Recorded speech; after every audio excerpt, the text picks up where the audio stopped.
नमस्कार, जोहार। ये चलते हैं झारखंड सूबा की ताज़ा खबरों की ओर। लेकिन उससे पहले अगर आपने अभी तक इस चैनल को सब्सक्राइब नहीं किया तो कर लीजिए, जिससे कि आपको झारखंड सूबा की ताज़ा खबर रोजाना मिलती रहे। पहली बड़ी खबर, झारखंड में लागू होगा 1932 का खतियान, सीएम हेमंत सोरेन बढ़ा रहे कदम। कहा जाता है कि राजनीति में मुर्दे गाड़े नहीं जाते, उन्हें जिंदा रखा जाता है ताकि टाइम आने पर वो बोल सके। इसी तर्ज पर झारखंड में सरकार की स्थिरता को लेकर असमंजस के दौर में सत्तारूढ़ झारखंड मुक्ति मोर्चा भी कुछ इसी ढर्रे पर है। विधानसभा के बजट सत्र के दौरान मुख्यमंत्री हेमंत सोरेन ने 1932 के खतियान को स्थानीयता का आधार बनाने को लेकर कानूनी पेच की तरफ इंगित किया था और अब कहा है कि आगे बढ़ेंगे, 1932 खतियान को लागू करेंगे।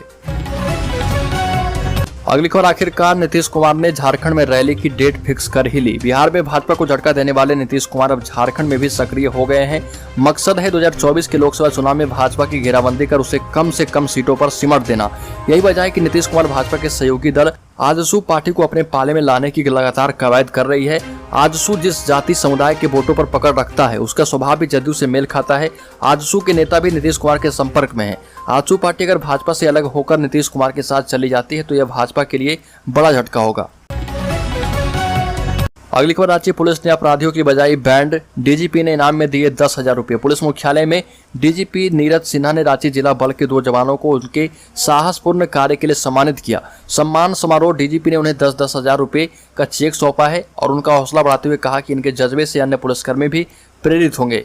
इन दोनों पुलिसकर्मियों को सम्मानित इसलिए किया गया क्योंकि गोली मारकर भाग रहे अपराधियों को इन्होंने नंगे हाथ पकड़ लिया था। अगली खबर, झारखंड के लोहरदगा जिले में खेत में काम कर रही विधवा महिला से मुस्लिम युवक ने किया दुष्कर्म, पिटाई भी की गई। झारखंड के लोहरदगा जिले के कुड़ू थाना क्षेत्र की रहने वाली एक आदिवासी विधवा के साथ दुष्कर्म का मामला प्रकाश में आया है। महिला ने एक युवक पर दुष्कर्म करने और जाति सूचक गालियां देते हुए मारपीट करने का आरोप लगाया। कुड़ू थाने में प्राथमिकी दर्ज कर ली गई है। कुड़ू थाना पुलिस ने मामले की जाँच कर रही है। आरोपित फरार है। पुलिस के मुताबिक आरोपित की गिरफ्तारी के लिए छापेमारी जारी है।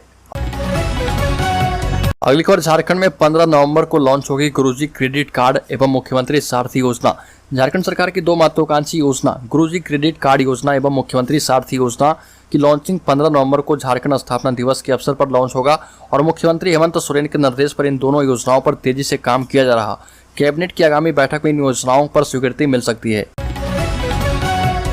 अगली खबर, बैंक से कर्ज लेकर नहीं चुकाने पर गोड्डा के 2 पूर्ववर्ती डीसीओ समेत 5 के विरुद्ध गिरफ्तारी वारंट जारी किया गया। झारखंड राज्य सरकारी बैंक के कर्ज लेकर नहीं चुकाने पर गोड्डा के 2 पूर्ववर्ती जिला सहकारिता पदाधिकारी समेत 5 देनदारों के विरुद्ध गिरफ्तारी का वारंट जारी किया गया है। सर्टिफिकेट केस की सुनवाई में जिला नीलाम पत्र वाद कोर्ट ने यह फैसला सुनाया। जिला नीलाम पत्र पदाधिकारी कोमल कुमारी ने वारंट जारी किया। इनमें गोड्डा के पूर्व डीसीओ अमरभूषण क्रांति और रामनाथ दास शामिल है।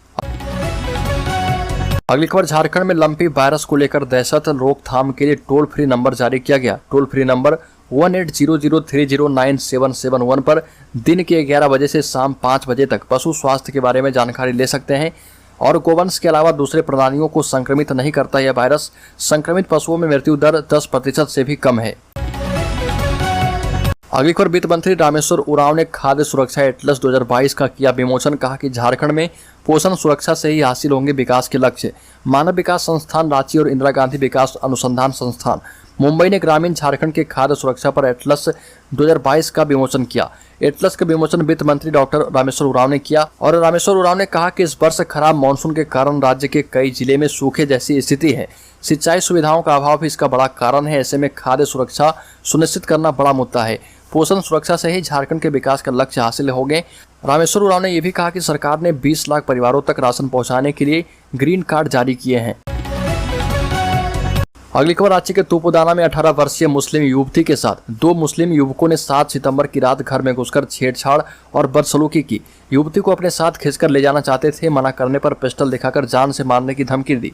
युवती ने फोन कर अपने ममेरो भाइयों को बुलाया तो आरोपित हकीम अंसारी और जहीर अंसारी ने उनके साथ मारपीट भी की। हालांकि हो हंगामा के बाद दोनों आरोपित भाग निकले। दूसरे दिन युवती अपनी दुकान गई तो दोनों आरोपित फिर से धमके और गाली गलौज करने लगे। युवती ने इस मामले में तूपुदाना थाने में प्राथमिकी दर्ज करवाई है। प्राथमिकी दर्ज करने के बाद पुलिस ने हकीम अंसारी को गिरफ्तार कर लिया है, जबकि दूसरा आरोपित जहीर अंसारी अभी फरार है। अगली खबर, झारखंड के हर गांव में 5 नई योजनाएं होंगी शुरू। 1 लाख कुआं और तालाब बनाने का सीएम हेमंत सोरेन ने दिया निर्देश। मुख्यमंत्री हेमंत सोरेन ने राज्य में सूखे की स्थिति और उससे निपटने को लेकर आपदा प्रबंधन प्राधिकार की उच्च स्तरीय बैठक की। इस मौके पर उन्होंने कहा कि राज्य में वर्षापात और फसलों की बुआई की पूरी जानकारी ली जाए। साथ ही सूखे से किसान, पशुपालक, श्रमिक मजदूरों और ग्रामीणों को राहत देने के लिए सरकार ने तैयारियां तेज कर दी है। मुख्यमंत्री ने हर गाँव में कम से कम 5 नई योजनाएं शुरू करने का निर्देश दिया ताकि रोजगार सृजन के साथ पलायन को रोका जा सके। यह भी कहा कि सुखाड़ जैसे हालात में खाद्यान्न, पेयजल और पशु चारा की कमी ना हो, इसको ध्यान में रखते हुए योजनाओं को बनाएं और उसका बेहतर क्रियान्वयन के साथ मॉनिटरिंग भी की जाए। अगली खबर, धनबाद के बलियापुर में 50 लोगों ने अपनाया ईसाई धर्म, बजरंग दल ने जताया विरोध। बलियापुर थाना क्षेत्र के आमझर रविदास टोला में 5 दलित परिवारों के 50 लोगों के ईसाई धर्म अपनाने और प्रार्थना सभा करने के विरोध में जमकर हंगामा किया गया। प्रार्थना सभा ग्रामीण मधुसूदन रविदास के घर में हो रही थी। इस आशय की जानकारी किसी प्रकार बजरंग दल के नेताओं को हो गई। दल के सिंदरी प्रखंड अध्यक्ष सोनू गिरी के नेतृत्व में दर्जन भर कार्यकर्ता एवं ग्रामीण मधुसूदन के घर के सामने जुट गए और हो हंगामा करने लगे। लोगों का आक्रोश देख प्रार्थना सभा कराने पहुंचे पास्टर असीम कुमार नंदी घर में ही छुप गए। बताया जाता है कि गांव के 5 परिवारों के 50 लोगों ने 3 साल पूर्व ईसाई धर्म अपना लिया था। इसमें मधुसूदन दास, बबीता देवी, दीपक कुमार दास, कृष्णपद दास सहित 50 लोग शामिल हैं। अगली खबर, हेमंत सोरेन देंगे खिलाड़ियों को सौगात, मिलेगी छात्रवृत्ति, बीमा और पेंशन की सुविधा। झारखंड में खेल को बढ़ावा देने एवं खिलाड़ियों को प्रोत्साहन देने के लिए उन्हें छात्रवृत्ति प्रदान की जाएगी। बीमा से भी जोड़ा जाएगा। भूतपूर्व खिलाड़ियों को पेंशन भी मिलेगी। राज्य सरकार के द्वारा तैयार झारखंड खेल नीति 2022 में इसका प्रावधान किया गया है। मुख्यमंत्री हेमंत सोरेन इस नीति का विमोचन करेंगे। इस नीति का उद्देश्य राज्य के सभी आयु वर्ग के नागरिकों के लिए खेल को उनके जीवन का अभिन्न हिस्सा बनाने एवं सारी गतिविधियों में बढ़ चढ़कर हिस्सा लेने के पर्याप्त अवसर उपलब्ध करवाना है। इस खेल नीति में प्रतिभाशाली खिलाड़ियों की पहचान कर उन्हें राष्ट्रीय एवं अंतर्राष्ट्रीय स्तर की प्रतियोगिताओं में भाग लेने के लिए तैयार भी किया जाएगा। अगली खबर, रांची के जेसीए स्टेडियम की 4थी मंजिल से स्विमिंग कोच ने लगाई मौत की छलांग, मचा हड़कंप। झारखंड की राजधानी रांची से हैरान करने वाला मामला सामने आया है। यहां पर जेसीए स्टेडियम में स्विमिंग कोच ने 4थे तल्ले से मौत की छलांग लगा दी।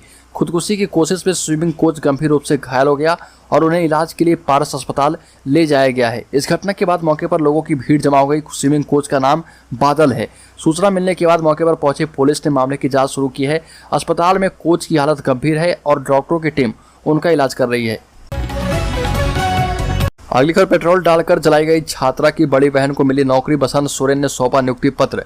झारखंड के दुमका में पेट्रोल डालकर जला दी गई 12वीं की छात्रा अंकिता सिंह की बड़ी बहन को उपभोक्ता फोरम में कंप्यूटर ऑपरेटर की नौकरी दी गई। झारखंड मुक्ति मोर्चा के विधायक बसंत सोरेन और हेमंत सोरेन के भाई ने पीड़िता परिवार को जाकर सांत्वना दी और इस दौरान बसंत सोरेन ने कहा कि दुमका की पीड़िता की परिजनों से मुलाकात की है। पीड़िता की बड़ी बहन को नियुक्ति पत्र देकर उनके दर्द को कुछ कम करने का प्रयास किया गया। अगली खबर, राज्य में शराब की बिक्री से सरकार की आमदनी लक्ष्य के मुकाबले काफी कम हो गई।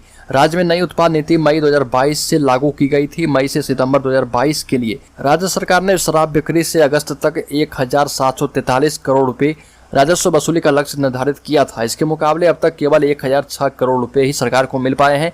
यानी निर्धारित लक्ष्य के मुकाबले राज्य सरकार को 737 करोड़ रुपए कम राजस्व मिले हैं। और अगर निर्धारित लक्ष्य को पाना है तो राजस्व वसूली के लक्ष्य को पाने के लिए राज्य सरकार को 25 करोड़ की शराब अभी और भी बेचनी होगी। अगली खबर, झारखंड के हजारीबाग जिले में सर्वे करने गए बंदोबस्त कर्मचारियों ने 35 करोड़ की जमीन अपने ही नाम कर ली। और आपको बता दें कि झारखंड के हजारीबाग बंदोबस्त कार्यालय के 2 कर्मचारियों को सर्वे के लिए मांडू भेजा गया था और वहां पर दोनों ने 28 एकड़ जमीन खुद और अपने रिश्तेदारों के नाम करा ली। इस जमीन की कीमत करीब 35 करोड़ रुपए बताई जा रही। जिस जमीन का घोटाला हुआ है वह गैर मजरूआ जमीन था। मिली जानकारी के मुताबिक राजेंद्र यादव और पप्पू यादव नाम के 2 कर्मचारियों के नेतृत्व में एक टीम को सर्वे के लिए रामगढ़ के मांडू अंचल के कोतरे और पचला भेजा गया था। जमीन का सर्वे करने की जगह राजेंद्र यादव ने 11 करोड़ मूल्य की 9 एकड़ जमीन और पप्पू गोप ने 23 करोड़ रुपए कीमत की 18 एकड़ जमीन अपने नाम ही कर ली। यह हेराफेरी सहायक बंदोबस्त प्राधिकारी मनोज कुमार दीक्षित और पेशकार विनोद शाह के कार्यकाल में हुई। अगली खबर, देश में 5G इंटरनेट सेवा का उद्घाटन राजस्थान स्थित नाथद्वार के श्रीनाथ जी मंदिर से होगा। इसकी जानकारी मंदिर से जुड़े सूत्रों से मिली है और रिलायंस इंडस्ट्रीज लिमिटेड के चेयरमैन मुकेश अंबानी अपनी होने वाली बहू राधिका मर्चेंट के साथ श्रीनाथ जी मंदिर आज ही पहुंचे थे और उन्होंने आराध्य देव श्रीनाथ जी के दर्शन किए। इस दौरान मंदिर से जुड़े पदाधिकारियों के साथ उन्होंने तमाम बिंदुओं पर चर्चा भी की। इससे पहले मार्च 2021 में अंबानी परिवार बहू राधिका को आशीर्वाद दिलाने के लिए यहाँ पर लाया था।